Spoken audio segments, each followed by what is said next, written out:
अपने संसदीय क्षेत्र वाराणसी के लोगों से गुरुवार को पीएम मोदी ने वीडियो कॉन्फ्रेंसिंग के जरिए बात की।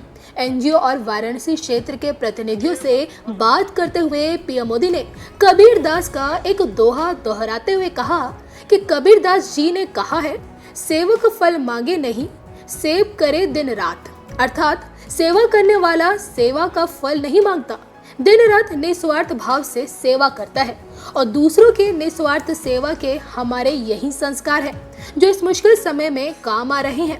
पीएम मोदी ने इस दोहे के जरिए कोरोना काल में परेशान लोगों की मदद के लिए केंद्र सरकार के द्वारा उठाए गए कदम के बारे में भी बताया। साथियों, हम तो काशीवासी हैं और कबीरदास जी ने कहा है, सेवक फल मांगे नहीं, सेव करे दिन रात।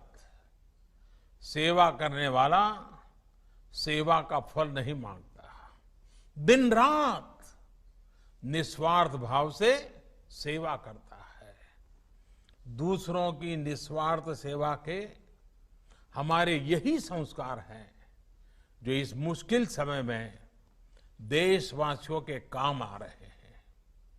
इसी भावना के साथ केंद्र सरकार ने भी निरंतर प्रयास किया है कि कोरोना काल के इस समय में सामान्य जन की पीड़ा को साझा किया जाए, उसको कम करने के लिए लगातार कोशिश की जाए।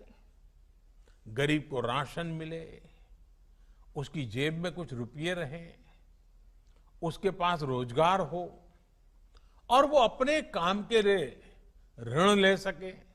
इन सभी बातों पर ध्यान दिया है।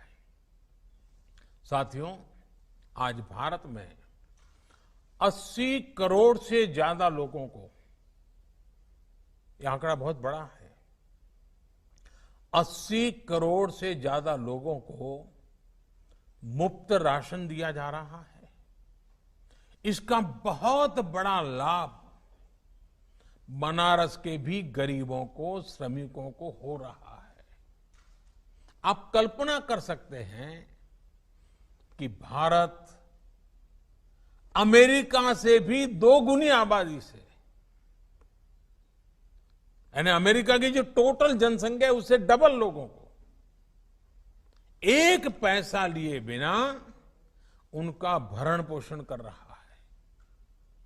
और अब तो इस योजना को नवंबर अंत तक, यानी दीपावली और छठ पूजा यानी 30 नवंबर तक इसको बढ़ा दिया गया है। हमारी कोशिश यही है कि किसी गरीब को त्योहारों के समय में खाने पीने की कमी ना हो। खाने के साथ साथ लॉकडाउन के कारण गरीब को खाना पकाने के लिए ईंधन की दिक्कत ना हो, इसके लिए उज्ज्वला योजना के लाभार्थियों को पिछले 3 महीने से मुफ्त गैस सिलेंडर दिया जा रहा है। साथियों, गरीबों के जनधन खाते में हजारों करोड़ रुपए जमा कराना हो या फिर गरीबों के, श्रमिकों के रोजगार की चिंता, छोटे उद्योगों को, रेहड़ी ठेला लगाने वालों को आसान ऋण उपलब्ध कराना हो या खेती, पशुपालन, मछली पालन और दूसरे कामों के लिए ऐतिहासिक फैसले, और सरकार ने लगातार काम किया है। कुछ दिन पहले ही 20,000 करोड़ रुपए की मत्स्य संपदा योजना को भी मंजूरी दी गई है। इसका लाभ भी इस क्षेत्र के मछली पालकों को होगा।